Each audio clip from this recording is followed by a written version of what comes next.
우리의 마음으로 듣고 머리로만 깨닫는 것이 아니라 우리의 삶으로 깨닫는 은혜가 여러분들 한 분 한 분 모두에게 있기를 소원하고 또 바라고 축복합니다. 여러분들 어떻게 생각하십니까? 밑도 끝도 없이 무슨 질문이냐고요? 우리가 그리스도인답게 사는 것이 쉬울까요? 아니면 어려울까요? 21세기를 살면서 오늘날 그리스도인들이 하나님의 말씀대로 사는 것이 가능하다, 가능하지 않다, 어떻게 생각하십니까? 대부분의 현대 그리스도인들은 하나님의 말씀대로 사는 것이 정말 힘들고 어렵다는 것에 거의 모두 대부분 동의합니다. 저도 분명히 쉽지 않다고 인정하고 또 동의합니다. 하지만 하나님께서는 우리가 그렇게 살기 어렵다고 그냥 그렇게 이 땅과 세상과 타협하면서 적당히 우리가 살아가기를 바라실까요? 아니면 그렇지 않을까요? 성도가 그리스도인답게 사는 것이 어려운 현실이지만 그러면 교회는 또 어떤 역할을 이 가운데서 해야 할까요? 세상과 성도 사이에서 교회가 어떻게 하면 21세기를 사는 현대 그리스도인들이 하나님의 말씀대로 즉 그리스도인다운 삶을 살 수 있도록 도움이 될 수 있을까? 여러분들은 생각하십니까? 그리고 여러분들이 꿈꾸는 교회는 어떤 교회이십니까? 우리 러빙힐 교회는 또 어떤 교회가 돼야 할까요? 어떻게 하면 우리들이 21세기를 살면서 그리스도인답게 하나님의 말씀대로 살아가는 영향력 있는 하나님의 사람으로 살아갈 수 있을까? 함께 고민해 보기를 소원합니다. 그래서 오늘은 내 양을 먹이라 라는 제목으로 예수께서 우리를 부르신 그 부름의 삶에 대해서 이야기하며 이 은혜를 나눌까 합니다. 21세기를 사는 오늘 우리 그리스도인들에게, 특별히 우리들에게 오늘 본문이 주는 영적인 교훈과 또 영적인 도전은 여러분들 뭐라고 생각하십니까? 과연 오늘 본문이 우리가 그리스도인답게 살아가는데 어떤 유익을 준다고 생각하십니까? 오늘 본문이 그런 유익이 있다고 여러분들 생각하십니까? 오늘 본문 중에서 어떤 부분이 나에게 오늘 이 시간을 살아가는 데 있어서 영적으로 큰 도전이고 유익이 된다고 여러분들 스스로는 생각하시면서 오늘 본문을 우리가 함께 읽었습니까? 오늘 본문을 통해서 2018년을 살아가는 우리, 그리고 뿌리를 깊이 내리는 공동체라는 주제와 함께 올 한 해를 보내고 있는 우리에게 어떤 영적인 유익과 어떤 도전을 주고 있느냐 하는 것이죠. 예수님께서 베드로에게 내가 나를 사랑하느냐 라고 물으시고 내가 나를 사랑한다면 내 양을 먹이라 라고 말씀하는 그 예수님과의 대화 가운데서 베드로는 내가 예수님을 사랑합니다 라는 고백을 드리게 됐지요. 오늘 본문 속에서 이 예수님과 베드로의 대화 속에서 우리에게 귀한 영적인 은혜가 있기를 바라고 또 우리의 참된 모습을 발견함으로 도전받고 더욱 그리스도인답게 살아가는 은혜가 있기를 바랍니다. 여러분들 오늘 본문의 설교를 한 번쯤은 다 들어보셨을 것입니다. 오늘 말씀 대부분 예수님이 3번 동일한 질문을 하시고 베드로는 3번 예수님께 동일한 대답을 했던 본문으로 예수님은 베드로에게 그 마음의 상처, 좌절감, 낙심감 이런 것들을 회복하고 치유하시고 그리스도의 사람으로 새롭게 세우기 위해서 내가 나를 사랑하느냐를 질문하셨지요. 이 내가 나를 사랑하느냐라는 질문을 하실 때 어떤 목사님들 많이, 저도 옛날에 그렇게 설교한 적이 있는데요, 두 번은 그리거로 필레오, 그래서 우정으로 사랑하느냐라고 물으셨고, 그 다음에 맨 마지막에 다시 물으실 때는 아가페라는 사랑으로 물으셔서 베드로가 괴로워서 주님께서 내가 그런 줄 아시나이다 하면서 어렵게 대답을 했다. 뭐 이런 이야기들을 한 번씩은 다 들어보셨을 것입니다. 필레오, 아가페, 예수님이 베드로와의 대화 속에서 우리에게 주시는 은혜는 필레오와 아가페 뭐 이 정도뿐일까 하는 것이지요. 이런 대화 속에서 필레오가 되었던 아가페와 되었던 그것이 우리에게 영적인 주는 핵심적인 유익이 아니라는 것을 발견되게 됩니다. 그리고 오늘 이 대화 속에서 발견되는 아주 영적인 핵심은 우리의 참 모습, 본질적인 모습을 보게 된다는 거죠. 그것은 무엇이냐면 예수님이 잡히셔서 죽으시기 전에 베드로가 예수님을 3번 부인했던 것처럼 우리도 삶 속에서 언제나 베드로와 같이 예수님을 부인하며 살아갈 때가 있다는 사실입니다. 베드로는 3번 부인했지만 우리는 사실 살아가면서 수도 없이 많은 시간, 많은 경우 예수님을 부인하고 살아왔고 또 앞으로도 살아가게 될 것이라는 것이지요. 그런데 여기서 감사한 건, 영적으로 큰 은혜가 되는 것은 무엇이냐? 베드로가 예수님을 3번 부인했었던 것처럼 예수님이 그를 3번 물으시며 그를 용서하셨다는 사실이고요. 그것은 우리가 몇 번을 예수님을 부인하던 늘 예수님은 우리를, 베드로를 용서하셨던 것처럼 똑같이 우리를 용서하시고 우리에게 내 양을 먹이라 라는 부르심을 주실 것이라는 사실입니다.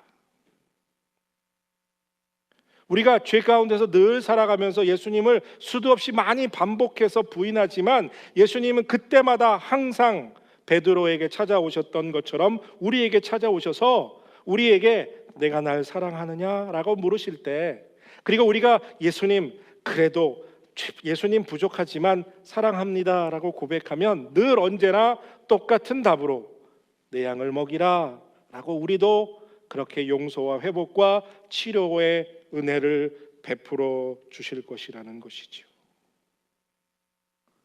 우리가 예수님의 양을 먹이며 살라고 하신 이 사명을 지키지 못하고 있는 이유는, 그 결정적인 이유는 내가 예수님 앞에 나아가서 예수님께 사랑한다라는 고백을 드림과 그분이 나를 통해서 그분의 양을 먹이라고 주신 그 부르심이 내 삶 속에 기억되어지 못하고 그저 흘러가면서가 문제라는 것이죠.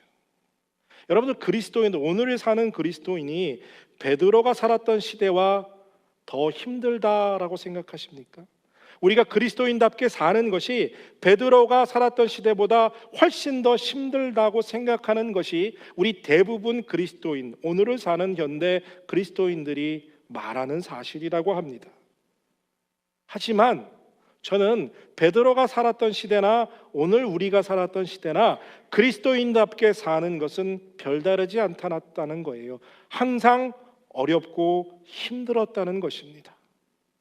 그리스도인답게 사는 것이 쉬워 본 적이 이 세상 역사 속에 단 한순간도 존재하지 않았다는 거죠. 우리도 베드로처럼 예수님을 만났고 예수의 부활을 체험했습니다. 그리고 이 시대는 베드로가 살았던 시대보다 훨씬 더 하나님의 말씀이 풍성하고 설교가 넘쳐나고 있으며 조금만 살펴보면, 조금만 우리의 눈을 돌려보면 하나님에 관한 서적과 하나님에 관한 증거들이 쏟아져 나오고 있기에 예수 믿는 것이 오히려 조금 더 쉽다고 말할 수도 있다는 거죠. 하지만 조금 전에 말씀드린 것처럼 어느 시대나 하나님 말씀대로 사는 것은 어렵고 힘든 일입니다. 그러면서도 그 가운데서 여러분들 항상 어느 시대나 믿음의 영적 거장은 그 시대마다 늘 존재해 왔습니다. 예수님이 돌아가시고 얼마 후 AD 300년쯤 어거스틴이라는 사람이 나타나게 되지요. 그리고 한참 뒤 1500년쯤 되어 칼빈이라는 사람이 등장합니다. 1800년대, 1700년대를 시작하면서는 미국에 놀라운 조나단 에드워드라는 사람이 등장하게 되고요. 그리고 1900년대 초반에는 제가 존경하고 또 사랑하는 로이드 존스라는 아주 탁월한 설교자가 태어나게 되고요. 그리고 얼마 전에 타계한 빌리 그램이라는 영적 거장이 우리들 시대에 있었다는 거죠. 즉 그리스도인답게 사는 것이 참 힘들고 어렵지만 그 시대에 따라 늘 하나님의 영적인 거장은 항상 존재해 왔다는 것입니다. 그리고 이 교훈 속에서 우리가 깨닫는 것은 무엇이냐? 우리 모두가 하나님의 목자로 부르심을 받았다는 사실과 그 사실에 대해서 잘 따라 살고 그 명령에 순종하며 살 때 우리도 이전에 있었던 영적 거장들과 같이 귀한 영적인 삶, 그리스도인답게 사는 삶, 말씀대로 사는 삶을 살아갈 수 있는 능력의 그리스도인들이 될 수 있다는 것입니다. 그래서 오늘을 살면서 우리가 기억해야 할 것은 바로 여러분과 제가, 우리 모두가 예수께서 부르신 목자라는 사실이에요. 여러분들이 목자라고 생각해 본 분 계십니까? 제가 무슨 목사도 아닌데 나는 목자가 아닙니다 라고 생각하시지 않습니까? 오늘 본문을 다시 한번 보지요. 저희가 저번 먹은 후에 예수께서 시몬 베드로에게 이르시되 요한의 아들 시몬아 내가 이 사람들보다 나를 더 사랑하느냐 하시니 가로되 주여 그러하외다 내가 주를 사랑하는 줄 주께서 아시나이다 가라사대 내 양을 먹이라 하시고, 예수님께서 나를 사랑하느냐 물으시고 그 다음에 주신 답이 내 양을 먹이라. 이 말씀을 여러분들이 이해하셔야 합니다. 이 다이나믹을 여러분들이 이해하셔야 한다는 거예요. 내가 날 사랑하느냐? 네, 예수님, 내가 예수님을 사랑합니다 라고 고백한 그 다음에 예수님이 하실 말이 내 양을 먹이라 딱 한마디였을까요? 더 많은 말이 있을 수도 있었는데 예수님이 선택하신 단 하나의 말은 내 양을 먹이라 라는 것에 있었다는 거죠. 즉 누구든지 나를 사랑하는 사람, 나를 사랑한다고, 예수님을 사랑한다고 고백하는 사람이라면 예수님이 주시는 그 사람의 답은 뭐예요? 내가 너에게 주는 사명은 바로 내 양을 먹이라라는 것이라는 거예요. 그러니까 내 양을 먹이라는 이 사명이 베드로에게만 특별히 주신 사명이 아니라 예수 그리스도를 사랑한다고 고백하는 모든 사람에게 주신 하나님의 명령이라는 사실입니다. 현대 그리스도인들은 양이면서 목자이기도 한데 현대 그리스도인들은 그냥 양이기만을 원해요. 목자라는 사실을 자꾸 잊어버린다는 거죠. 내 양을 먹여야 한다고, 우리에게 내 양, 예수님의 양을 먹이라고 명령하신 그 명령을 자꾸 잊어버리고 요한복음 10장에 있는 것처럼 우리는 양이라는 사실만 강조하며 살아간다는 거죠. 양은 목자를 전적으로 의지해야만 살 수 있습니다. 그렇죠? 아무것도 하지 않아도 돼요. 가만히 있으면 목자가 이끄는 대로 가서 풀 뜯어 먹고 물 먹고 자라면 자면 됩니다. 이렇게 수동적인 삶의 모습이 우리에게 너무 익숙하고 너무 편한 거예요. 아무것도 하지 않고 예수님이 이끄는 대로만 살아가는 우리들의 삶. 나약하고 미약한 존재라는 거죠. 그래서 현대 그리스도인들은 나는 양이야 라는 의식만은 확고합니다. 그러면서 또요, 양은 절대적으로 목자를 따라야 하는데 양이면서도 우리는 목자의 뜻대로 따르지 않고 내 마음대로 양하는 양입니다. 자기 마음대로 살아가는 양이지요. 죄짓고 무기력하게 살면서 세상과 적당히 타협하며 세상과 함께 살면서 신앙생활에 늘 실패하고 낙심하고 좌절하면서도 이렇게 말하는 거죠. 난 양이야. 원래 그래. 그래서 그냥 세상에서 적당히 그렇게 살아가다가 목자인 예수님 따라가면 그만이지 라고 말한다는 거죠. 예수님은 우리가 양이라고 생각한다면 나를 전적으로 따르라고 말씀하십니다. 예수님 없으면 살 수 없습니다 라고 고백하라고 말씀하십니다. 그러면서 또한 우리가 모두가 목자라는 사실을 기억하길 원하십니다. 그래서 내 양을 먹이라 라는 명령을 베드로에게 3번 반복하셨고 또 우리에게도 3번 아니라 몇천 번이라도 반복해서 그 명령을 주실 거라는 사실입니다. 자, 내가 여러분들 한 분 한 분이 목자라면 여러분들에게 맡겨진 양은 누구일까요? 제일 먼저는 바로 나 자신입니다. 나 자신을 위해서 나 스스로가 훌륭한 목자가 되어야 합니다. 자기 자신을 돌보는 일, 자기 자신에게 영적인 꼴을 먹이는 일을 잘하는 목자가 되어야 합니다. 이것보다 중요한 일은 세상에 없습니다. 세상에서 가장 중요한 일이 있다면 바로 내 영혼을 관리하고 내 영혼을 돌보는 나의 목자된 삶이라는 것이에요. 하지만 오늘날 현대 그리스도인들이 대부분 이 일에 너무 무관심하고 무지합니다. 이것이 얼마나 중요한 일인지를 놓치며 살아가고 있습니다. 바쁘다는 이유와 핑계로 자기 자신을 관리할 시간이 없습니다. 그래서 40대쯤 되면, 중반쯤 되면 자기가 어떻게 되어 있는지 모르니까 심각한 문제가 생기지요.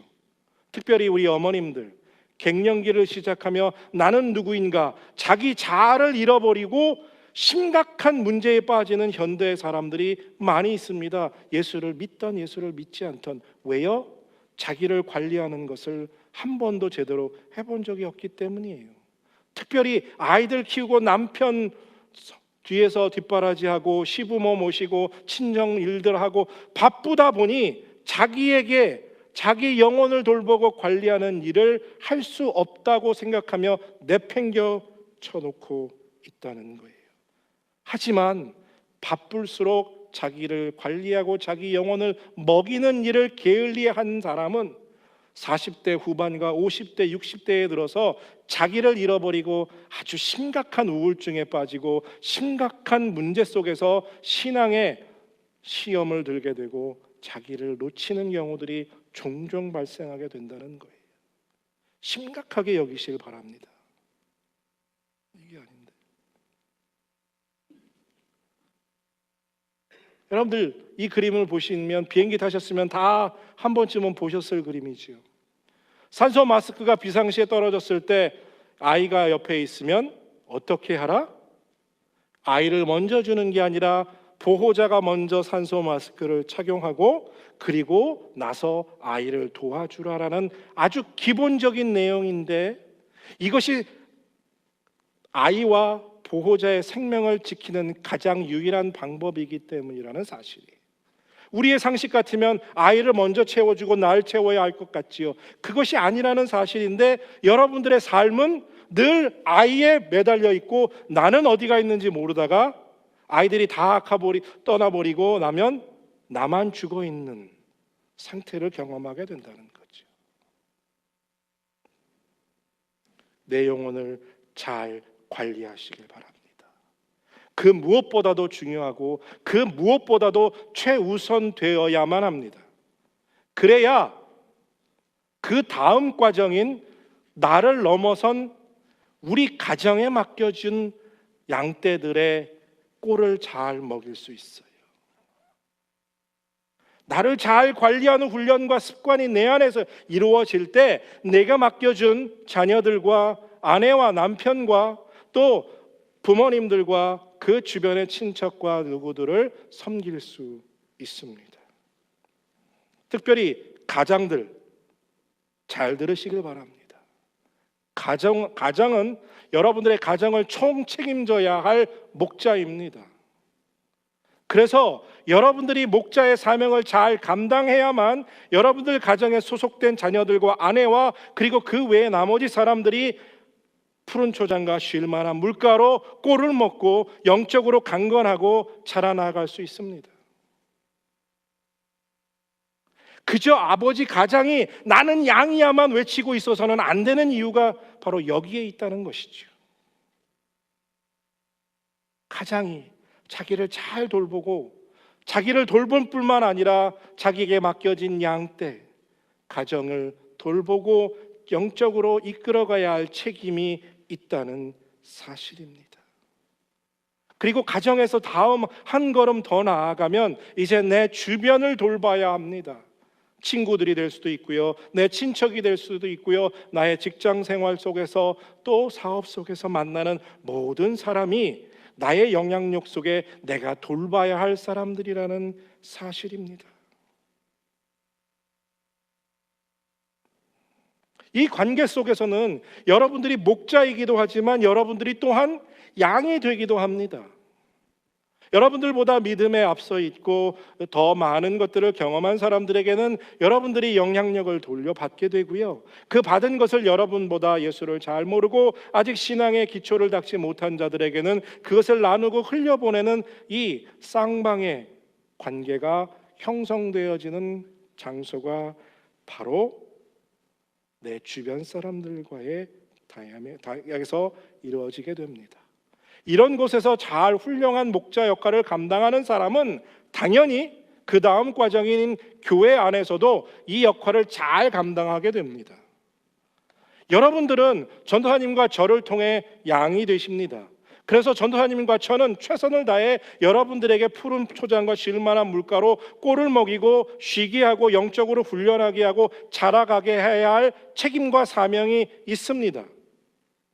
그것을 할 수 있도록 여러분들은 여러분들의 영혼을 우리에게 맡기고 우리의 인도함을 따라오셔야만 하는 또한 책임이 있습니다. 뿐만 아니라 여러분들과 여러분들 사이에서도 양과 목자의 관계가 형성되게 됩니다. 비록 형제 자매 동일한 입장이지만 조금 더 믿음에 앞서 있는 자가 믿음의 연약한 자를 이끌고 인내하며 함께 걸어가는 과정들이 이 안에서 세워져야 합니다. 그래서 성도는 성도로서의 양으로서의 역할을 잘 감당할 뿐만 아니라 목자로서의 사명 또한 잘 감당하는 훈련이 교회 안에서 이루어지는 것입니다. 그래야 여러분들이 가정에 가서도 목자의 역할을 잘 감당할 수 있고 여러분들의 주변의 삶 속에서도 목자의 역할을 감당할 수 있게 되는 거죠.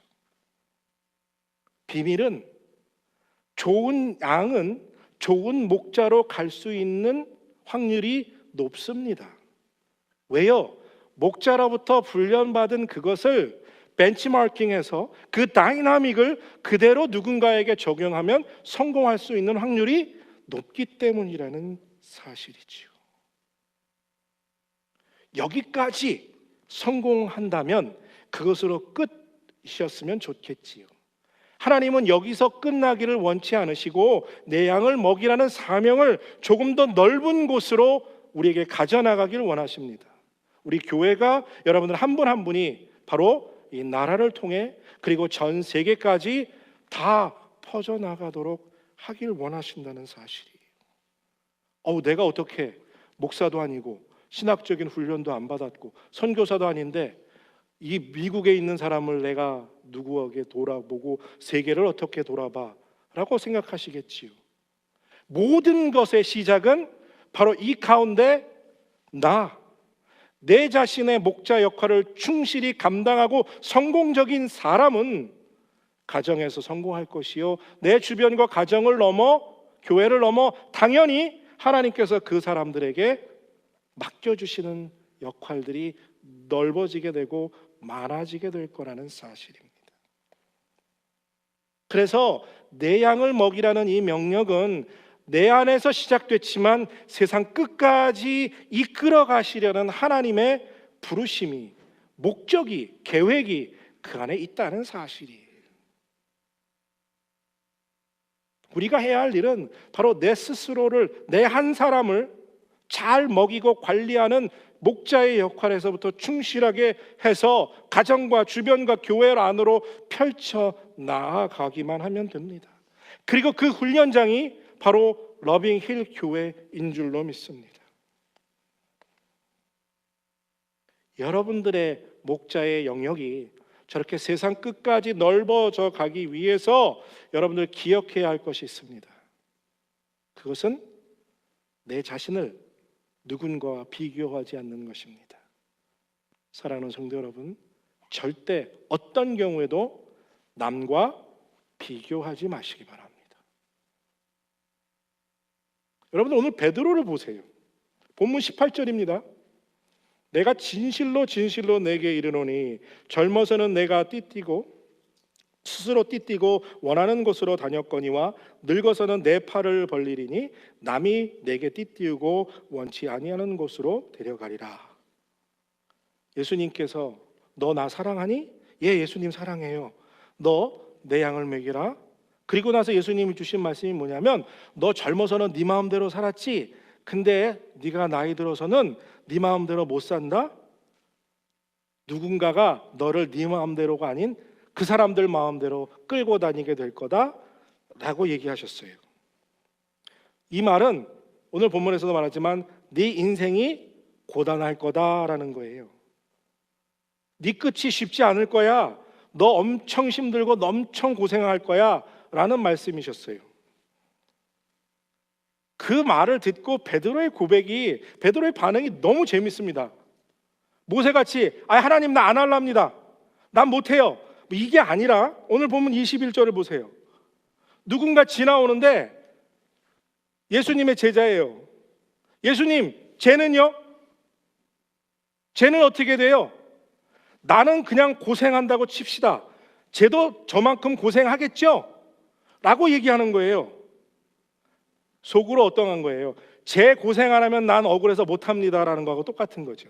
그 순간에요, 차라리 예수님 난 능력 없어서 못하겠습니다, 안 할랍니다가 아니라 옆에 있는 친구하고 비교해서 쟤도 그렇지만 좀 봐주고 아니면 억울하다는 거잖아요. 이게 우리의 모습이에요. 얼마나 재밌습니까? 여러분들 어려서 비교당하는 거 정말 싫지 않으셨어요? 야, 형은 저러는데 넌 왜 그래? 니네 누나는 공부도 잘하는데 이건 어디서 나와서 이래? 이거 도리야? 그런 얘기 안 들어보셨어요? 야, 옆집 누구는 대학교 어느 대학교 갔대더라. 가외도 안 시켜주고 한 번도 뭐 해준 게 없는데 걔는 그렇게 공부 잘해서 대학 갔다더라. 야, 옆집 네 친척은 봐라, 쟤 돈 잘 벌잖니? 라는 소리 들을 때마다 여러분들 얼마나 속상하고 자존심 상하고 마음이 아프셨어요.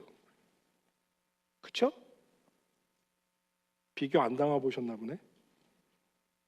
근데요, 어느 순간부터인가 그 비교하는 것이 너무 힘든데 내 스스로가 늘 누군가에게 비교하고 있어요.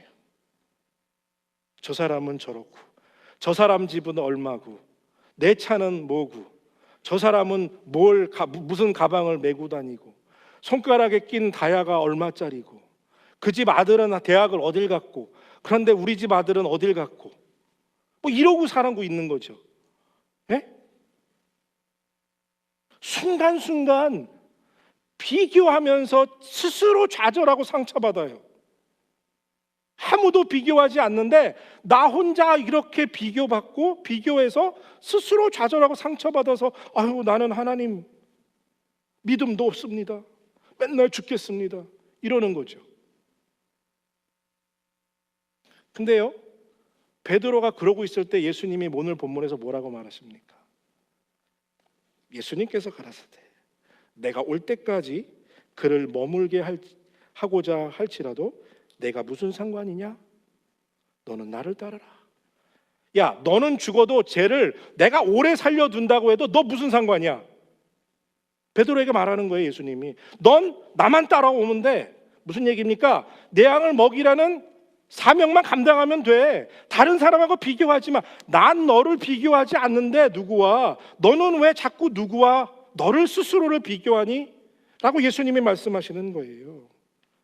걔 안 죽는 거하고 너하고 무슨 상관이야? 걔가 좋은 집에 사는 것과 그 아들이 좋은 대학 들어가는 것과 너와 무슨 상관이야?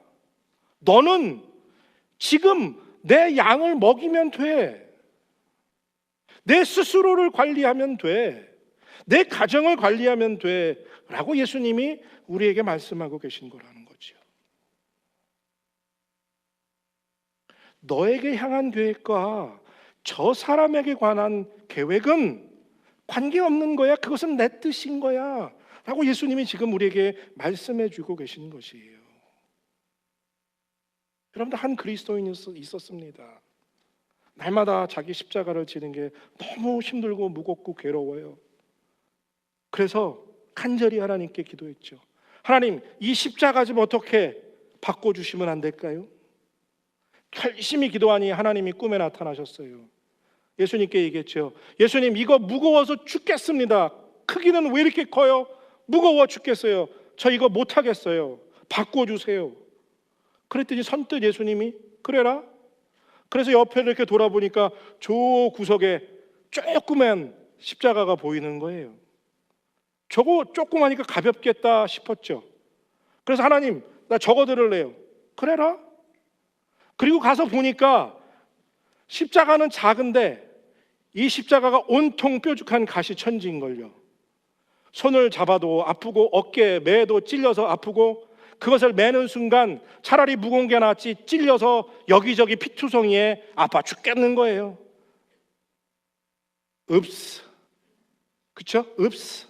안 되겠다. 주님, 이거 좀 어떻게 해주세요. 피나서 아파서 찔려서 죽겠어요. 예수님께서 또 꿈에 오셔서 이거 바꿔주세요. 그래, 바꿔라. 그리고 그걸 내려놓고 또 옆에 보니까 아주 날씬하게 생긴, 두께도 두껍지 않고 적당한 크기에 가벼워 보이는 십자가가 있어요. 저거요. 그래.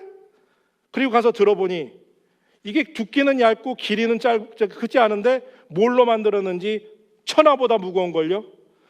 어깨에 올려놓은 순간 뼈가 바스러지는 느낌인 거예요. 한 발짝 가는데 이건 지옥에 가는 것보다 더 무거운 거 있죠. 몇 발자국 걸어가다가 안 되겠다. 또 열심히 기도해서 하나님, 이거 무거워서 도저히 못 하겠어요. 어깨 부러지겠어요. 바꿔주세요. 세 번째 예수님이 또 그래, 바꿔라. 그리고 나서 던져놓고 저기 보니까 크기도 적당하고 무게도 알만한 게 자기한테 딱 맞는 것 같아요. 저거 할래요. 그랬더니 예수님이 뭐라 그러는지 아세요? 저 십자가는 며칠 전에 네가 싫다고 버린 십자가인데 괜찮겠니? 저게 제일 제가 맞는 것 같아요. 저거 할래요. 그리고 그 십자가를 지고 군소리 없이 예수님을 따라갔다는 거죠. 여러분들이 지은 십자가만 힘들고 아프세요? 여러분들이 지고 있는 십자가가 제일 무겁고 제일 아프고 제일 고통스러운 것 같으세요? 저 옆에 집사님은 좀 널널이 가는 것 같으세요? 저 옆에 권사님은 기도 많이 해서 그 십자가가 날랑날랑 가벼워 보이십니까? 비교하지 마시기 바랍니다. 그 어떤 십자가도 가볍고 더 무겁고 더 힘들고 더 아픈 것은 없습니다. 왜 우리는 예수님을 섬기면서 다른 사람들과 계속해서 비교하며 살아야 합니까? 목회자인 저도 그 비교하지 않는 것이 정말 어렵다는 것을 알아요. 누군가는 교회가 문이 닫히는 때는 마음이 괜히 좋아지죠. 그러면서 부끄러워요. 근데 누군가는 교회가 더 빨리 부흥하고 몇십 명, 몇백 명 된대요. 그럼 속이 쓰리고 아파요. 왜요? 왜 그래야 하느냐는 거죠. 제 스스로가 너무 부끄러울 때가 있어요. 그분의 십자가와 내 십자가, 또 누군가의 십자가는 하나님이 우리에게 적당해서 맡겨주신 십자가인 것이지, 그 십자가가 더 좋은 십자가, 저 십자가 더 나쁜 십자가가 아니라는 사실이지요. 그러면서 시험 들잖아요. 옆에 사람과 비교하면서. 예수님이 저 사람을 좀 더 사랑하나 봐. 그래서 저 사람 십자가는 좀 가벼워 배. 그러고 있으면 옆에서 사단이 불지르죠. 진짜야, 예수님이 널 덜 사랑해서 저 사람보다 늘 힘든 것만 한다? 전부 다 거짓말이에요. 하나님은 절대로 결단코 여러분과 그 누구를 비교하지 않으십니다. 단 한순간도, 단 한 번도 하나님은 그래 본 적이 없어요. 여러분들, 누군가와 나를 비교하면 결단코 여러분들 행복할 수도, 기뻐할 수도, 또한 그리스도인답게 살 수도 없다는 것을 기억하시길 바랍니다. 하나님이 만드신 것 중에 똑같은 건 하나도 없어요. 여러분들과 똑같은 사람은 세상에 존재하지 않습니다. 이 말은 여러분들의 십자가는 오직 한 가지, 딱 하나예요. 다른 십자가가 없어요. 비교하실 필요 없다는 거예요. 어느 십자가는 더 가치 있고 어느 십자가는 더 값어치 없는 것이 아니라, 예수님께는, 하나님께는 여러분의 십자가고 기뻐함을 받은 십자가라는 사실을 기억하시기 바랍니다. 비록 많이 힘들고 어렵죠. 어깨가 무너져 내리는 것 같고, 손바닥과 등은 가시에 찔리는 것 같이 따끔따끔하고 아프지요. 무릎에 힘 빠져 그 들 힘도 없을 것 같을 때가 있지요. 하지만 그 십자가가 가장 여러분들에게 perfect fit, 가장 합당한 십자가인 줄로 믿고 기쁨과 감사함으로 지고 가시기를 바랍니다. 우리가 해야 할 일은요, 주님이 주신 그 십자가 들고 나를 따르라고 명령하신 그 말씀만 따라가면 됩니다. 내 양을 먹이라 하신 그 말씀대로 내 영혼을 돌보고 관리하고 내 가정과 내 주변과 내 교회를 넘어 나라와 세계까지 나아가 그 주신 사명을 감당하리라 라는 사명을 가지고 예수님을 따라가며 살면 그것으로 족합니다. 누군가와도 비교하지 마시고 여러분들의 십자가, 여러분들이 지고 부르신 그 부름대로 양을 먹이며 예수님을 따르는 여러분들 되시길 바랍니다. 함께 기도하겠습니다.